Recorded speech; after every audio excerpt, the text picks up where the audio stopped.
see another large group of protesters out. Mike, Mike, sorry to interrupt you for a second there. We want to take you out to Redskins Park right now. That's Coach Jay Gruden, who's going through what can only be described as a lengthy list of injuries. We're standing by for his post-mortem on that shellacking yesterday at the hands of the Indianapolis Colts. Let's listen in. His injury did okay, and Ryan Clark was fine. Silas Red was okay, and Hatcher was okay.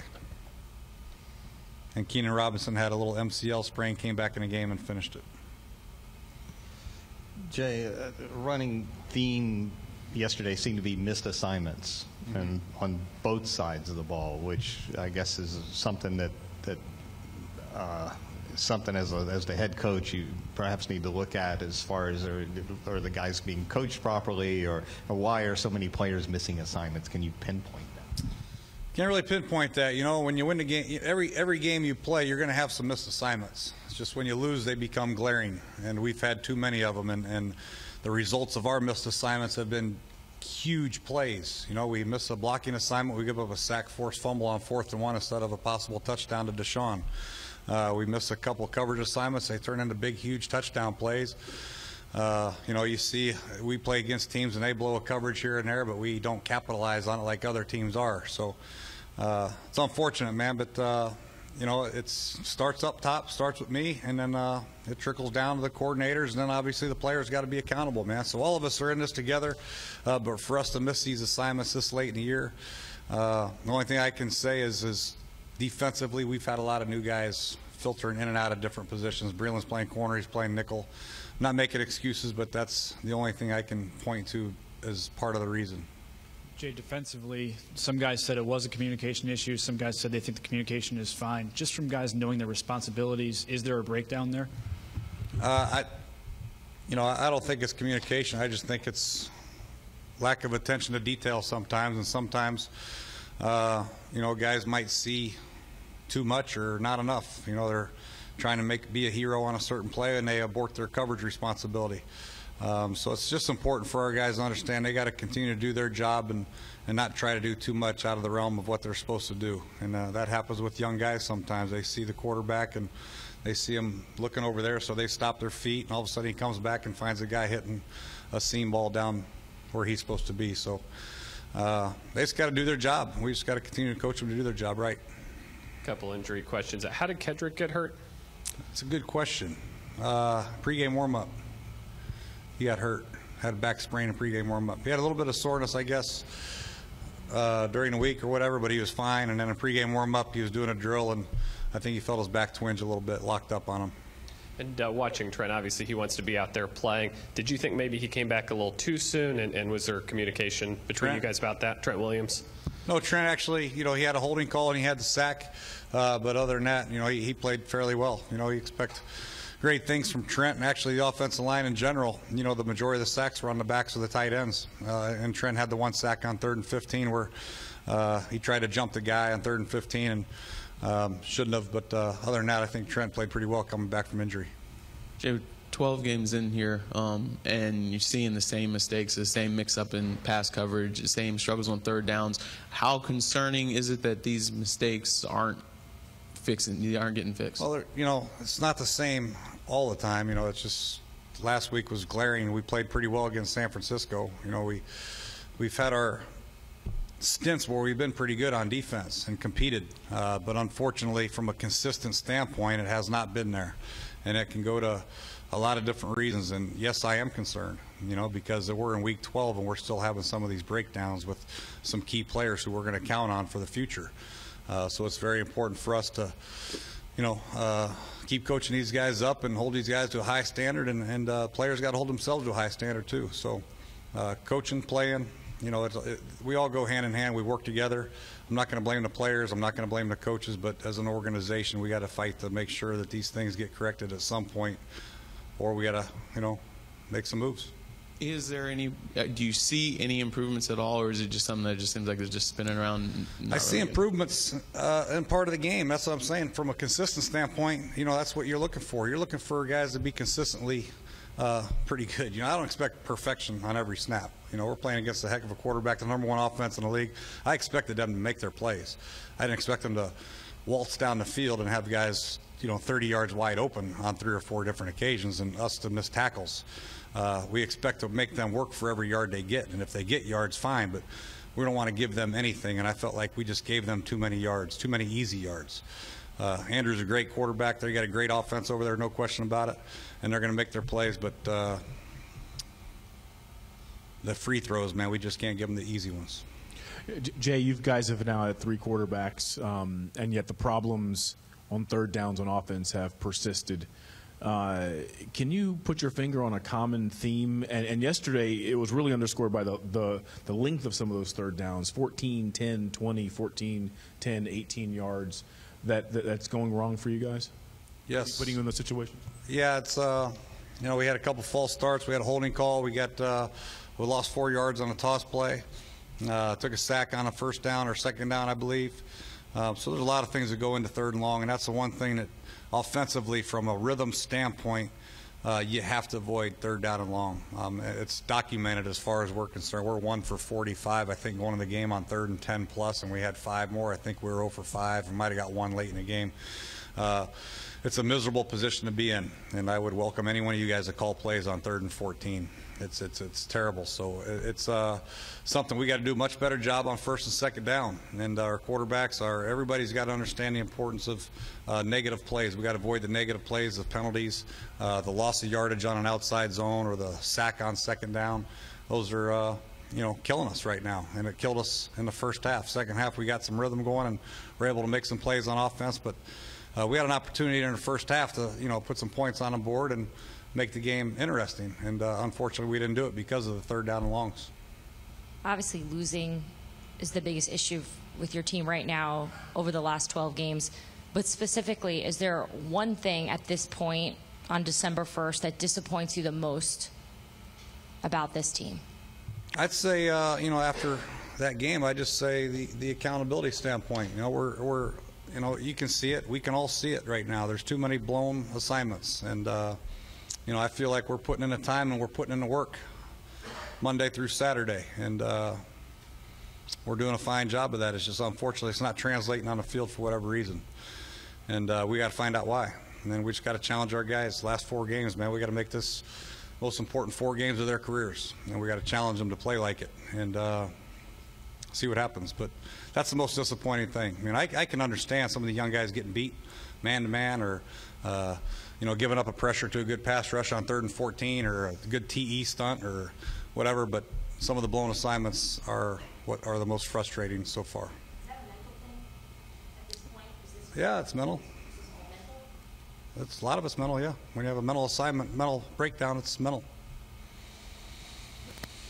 Offensively, with some of these guys, and you mentioned they're young guys, are some of the concepts and responsibilities they're being asked, is some of that stuff maybe too complicated for them at this stage in their careers? I don't think so. I think no matter what team you go to, there's 32 NFL teams, and I think if they were to go to any other building, they'd have a lot of responsibilities on their plate. When you sign up to play pro football, you have a responsibility, all right? A, you're going to be a good athlete because you're in a pro football, and B, you got to be mentally tough, and you got to be able to handle different things and different looks and different responsibilities, all right? We're not just going to play cover 3 corner and just bail every snap. They have to play cover 2, cover 3, man-to-man. They're going to have to play in and out. They're going to have to do different things. That's their responsibility as a pro athlete. So they have to take it upon themselves also, and we got to do a good job as a staff to coach. But it goes hand in hand, like I said. We all have to take responsibility to get the people in here that are willing to learn and work, and the guys that are here to coach the hell out of them and make sure they know what to do. Number of sacks was no better yesterday with Colt than it had been with Robert. Are you out of options with the offensive line or helping with the protection, do you think? Or are there other things you can do? Gave up 1 sack, and then we gave a sack with a tight end, and the backs gave up the other ones. So really the offensive line, if you look at their numbers, actually Compton gave up 1, but it was a coverage sack more so than a beat right off the snap sack. So actually the offensive line protected pretty well, and they blocked pretty well. They didn't grade out 100%.